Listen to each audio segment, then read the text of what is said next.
more to have. There's more life to have. And today I want to try and spend like 20 minutes trying to share really what that more to life might look like and what we can do with that more to life. And I'm going to just try and look at that through probably looking at some of the fights that he's had to have to find more life, looking at what Jesus has to offer and giving us more life, and then some of the results of that. So do you want to go on that journey with me? Cool. I don't know if you've ever spoke to anyone just in the world, and you get this sort of like conversation at some point with people, and it goes like this: oh, I'm stressed. Yeah. Life's hard. You know, I wish I could win the lottery. I wish I could lose some weight. Heard this stuff? Yeah. Life's a rat race. Want to give the treadmill? What's underneath all that is this: I want a better life. I just want a better life. And we know where to find that better life, don't we? Everyone's asking for something to be different. It doesn't matter how long you've been around, everyone's looking for that something of difference. And I don't know if you're like me. I mean, anyone knows me knows that, like, I'm a planner. I like my strategies. I set aims and objectives. I'm like that all the time. I can't switch off from, like, having a goal. I love that time of year when it's like, you know, between Christmas and New Year, where you haven't got a clue what day it is. I really love that. Because no one bothers you. No one's at work, there's no emails, no calls, no one knows what day it is. It's great. But what I end up doing in that is I start looking at, like, not necessarily New Year's resolutions, but I start looking at, in the next year, how can I make a better version of me?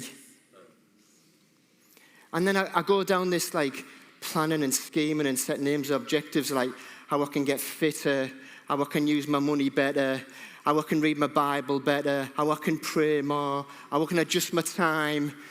And I go down this path of, like, make a better version of Steve. And what I'm trying to do is, if I make a better version of Steve, I think that makes a better version of life. That's where I equate it to.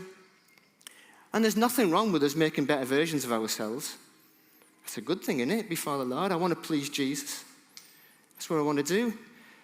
Some of the fights I have in that, because of the way I think, is I want to make a better version of me, and sometimes when I really ask the question why, it's this: because I want Jesus to love me more. I want him to value me more. I want him to answer my prayers. So there's some good motive mixed in with some mixed motive. And you know what?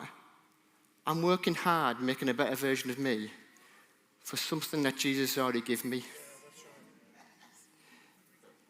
He died on the cross to lay his life down so I was loved. He died on the cross and, laid his life down to show the true value of who I am. I can't be valued anymore. I can't be loved anymore. And so this better version of me doesn't really bring me more life in the sense that I've already got the life I can take hold of. But because of the way I'm built, I have to fight that, and it chases after me all the time, week in, week out. Stop making plans to please Jesus. He's already pleased with me. And I'm sure I'm not the only one who thinks like this and walks like this. We're going to look at some verses in the Bible, a passage that's from John 10, verse 7 to 15. I don't know if you can get it on the screen or not. It says this.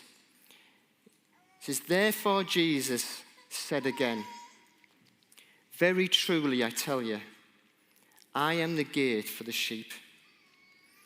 All who come before me are thieves and robbers, but the sheep have not listened to them. I am the gate. Whoever enters through me will be saved. They will come in and go out and find pasture. The thief comes only to steal and kill and destroy. I have come that they may have life and have it to the full. I am the good shepherd. The good shepherd lays down his life for the sheep. The hired hand is not the shepherd and does not own the sheep. So when he sees the wolf coming, he abandons the sheep and runs away.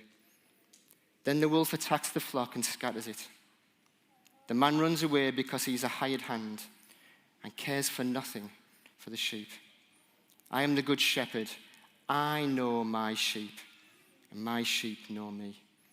Just as the Father knows me, I know the Father, and I lay down my life for the sheep.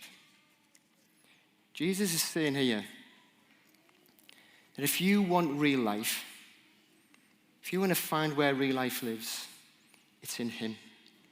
He is the gate. We get real life through him. You're going to hear a sound this year that's called Making Room for More. Today, I want us to make room for more real life. And we find that only in Jesus. Everything else outside of that may have some benefits, but at the end, it's not real life. We find real life, and we've heard some of what people are really looking for in life in some things here. I can tell you some of the fights I have of where I have looked for real life in the wrong things. And what I've done, figuratively, is what Jesus described there, is I've climbed the fence to get life.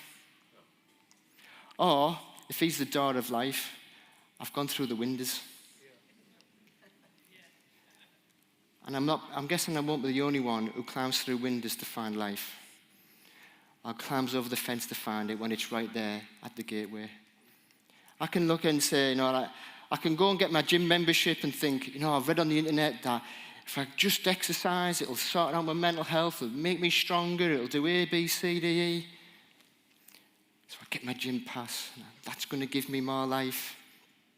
That's going to help me loads. You know what? Does it have its benefits? Yes. Not wrong to look after yourself. But it doesn't give real life. The words that some of them were sharing, peace, hope, joy. These are some of the things that are on offer. Gym membership for Steve may make him feel healthier, but whether Steve's fat or it's six-pack Steve, it doesn't really matter which Steve it is. Steve's the one that's still broken inside. Still the one that's looking for hope, joy, peace, goodness, love, value, purpose, meaning. They're the things that are on offer for Jesus. And we find him through the gate.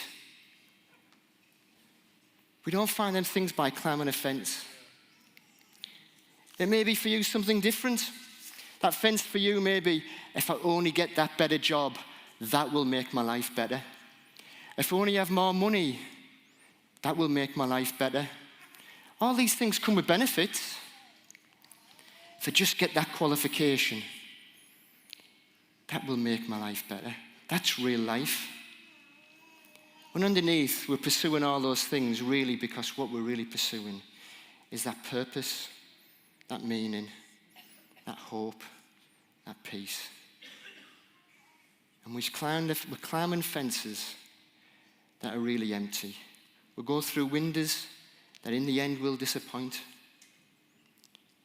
Because life's found through the gate of Jesus. And that's where we find real life. And you know what? I've made many mistakes trying to find it. Even today, I fight those things off of, why am I pursuing them things? They may bring me some benefits, but they don't really sort the real things that are going on inside of me, that are satisfying my soul, that are helping my heart and shaping my mind. Jesus has got all that to offer. Right from the beginning, if you pick up a Bible, right from the beginning, Jesus says, where he calls you the children of Israel and now the children of God, He said, I want to be your father. I want to take care of you. Please come to me, and I'll lead you in green pastures. I'll lead you to better places. I'll lead you to where you need to get to, that peace and that joy. Just come to the gate. And I'm still a fool sometimes who climbs the fence and misses the point. And I have to keep talking to myself, keep giving my head a shake. What do I mean by all this real deep stuff? I mean this. Look, I'll tell you a couple of stories only this week that I've walked through. I had a particular difficult day one day at work this week. Things weren't going well. Things weren't happening. People weren't doing what I hoped they would do. My expectations weren't being met. And obviously everyone has to meet Steve's expectations. So I found myself talking to someone and actually moaning and then beginning to pull a brother down. And I got home at night and I was like, what am I doing? What's wrong with me? Why would I want to do that? Why would I want to have that type of tongue and that type of heart? What's going on? And that self-hatred and the sinfulness and the regret. I can be the fittest person on the planet. I can have the biggest bank balance here. I can have the biggest house here. Doesn't fix that. But I know if I go at the gate, I can go and say, Jesus, I've messed up. I didn't want to be that. I want to repent. And there's forgiveness, and there's healing, and there's hope for me. Yeah. That's what's through the gate. Yeah. A bank balance doesn't fix it, but the gate does. Yeah. That's real life. And that's what we're all really pining for, that healing, that forgiveness, that goodness of God. They're the real things that we're really hoping for. I've got a couple of things that are going on in families' health at the minute.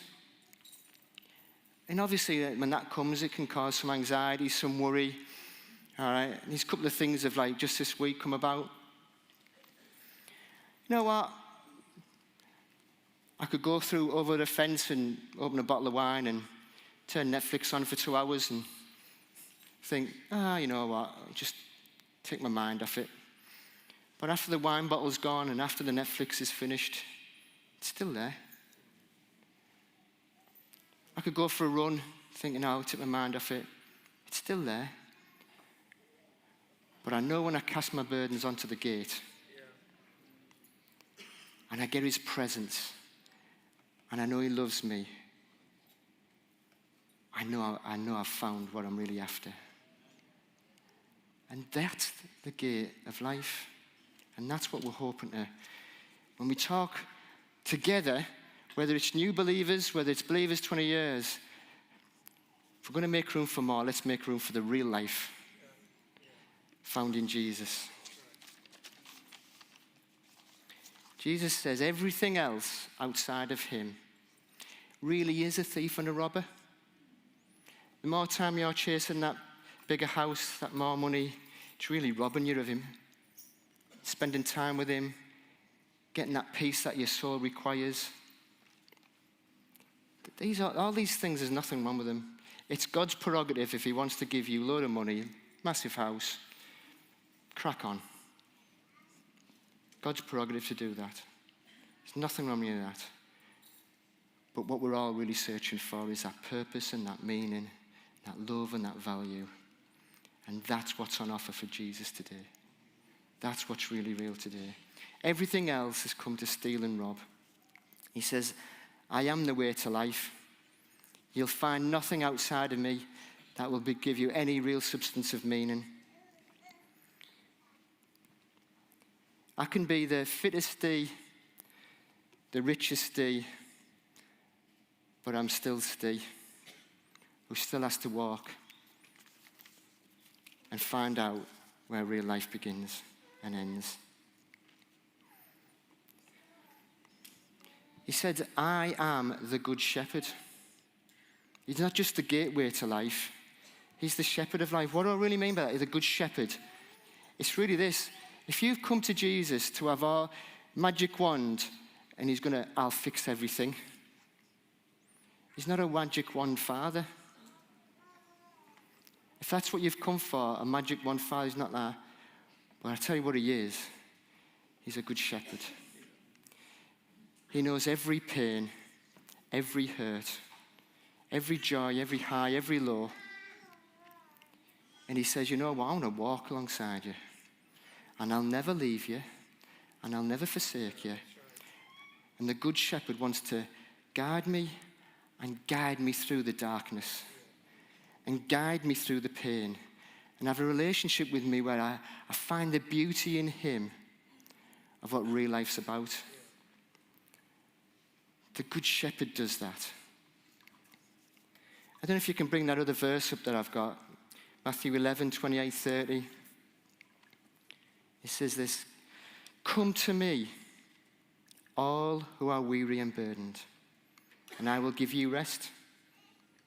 Take my yoke upon you and learn from me, for I am gentle and humble in heart, and you will find rest for your souls. For my yoke is easy, and my burden is light. Anyone tired and stressed? I tell you what, if you go to the gate, he's ready to give you rest. Go to him. If life's wearing you out, go to the gate. Because the good shepherd wants to lead you to new pastures, wants to bring you to new life, new ways to live. That's what the good shepherd wants to do. He wants to make your days flourish. The verse in John says he wants to give you life to the full. And life to the full really is that eternal life of a restored soul with eternity before them, full of hope, joy, meaning, purpose, love and value. Nothing else can fix that except him. He says he knows all the days of my life. He knows my pain, my hurt, my highs, my lows. He knows every hair in my head. All right, you need 5 fingers for that. Maybe it's, 4.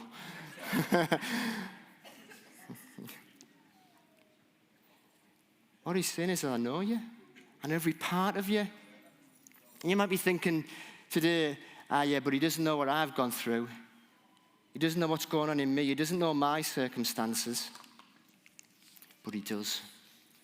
He knows the very hairs of your head. I had to say that straight. I had to say that like a Scouser. There's more to life than us pursuing, climbing gates and windows and chasing after all the things that in the end will always disappoint. You can have a life abundance if you go through the gate. Why? Because God loves you, he'll never forsake you, he'll never leave you. He hasn't come to condemn us. He's come to save us. He says, I know my own, and he does know our own. He knows everything about us. Whatever struggles you've got, wherever you're going through, come to the gate because he can fix it. And he will fix it with you. I want to tell you before we come and get a response, I want to tell you just something funny to lighten what I've said, but hopefully it will make you get my point in the end. So, in our house, and I hope it's in other people's house, if anyone breaks wind in our house, this is the response. Oh, Grandad. Whether I'm in the house or not, I get the blame.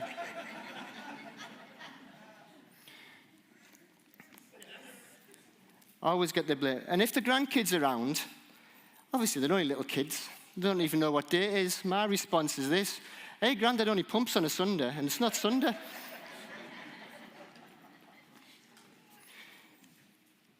Last month, our home was, the grandchild was upstairs, and she was playing by herself, and she pumped. And she shouts downstairs, Granny, Grandad pumped in my pants.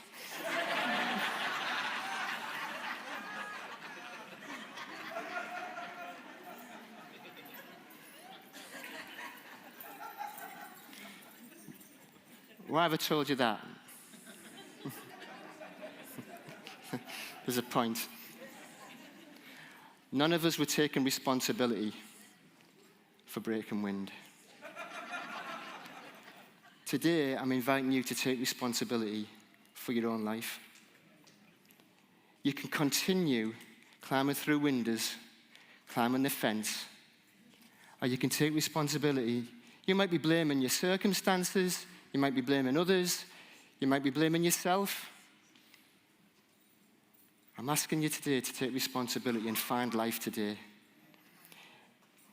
If you're new to this,